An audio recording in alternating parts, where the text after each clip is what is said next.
तो hello guys, कैसे हो? उम्मीद करते हैं कि आप लोग अच्छे होइएगा। जी हाँ दोस्तों, बता दें कि उदेश प्रेमियर जी की बहुत ही बड़ा गाना कल सुबह झिझिया के आने वाला है। जी हाँ दोस्तों, अगर आप लोग मेरा चैनल पर पहली बार तो मेरे चैनल को सब्सक्राइब कर लीजिएगा कि आने वाला वीडियो आप तक पहुँच सके। जी हाँ दोस्तों, इस वीडियो में फुल जानकारी देंगे उदेश प्रेमियर जी के ऊपर। तो आप लोग इस वीडियो को शुरू से अंत तक जरूर देखिए कि फुल जानकारी हो सके।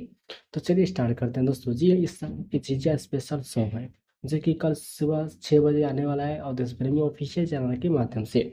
जी हाँ दोस्तों, चलिए स्टार्ट करते हैं। कब तक करेंगे रिलीज और किस कंपनी से, तो आप लोग इस वीडियो को शुरू से अंत तक जरूर देखें। तो चलिए स्टार्ट करते हैं दोस्तों। जी हाँ दोस्तों, बता दें कि सॉन्ग का टाइटल है सुंदर झिझिया। जी हाँ, सुंदर झिझिया जो कि सॉन्ग का टाइटल बताया जा रहा है दोस्तों।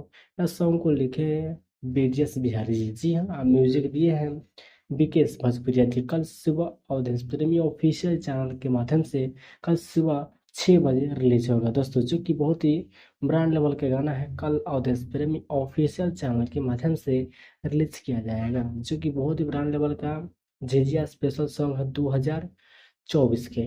तो चलिए मिलते हैं नेक्स्ट वीडियो में, तब तक के लिए बाय दोस्तों।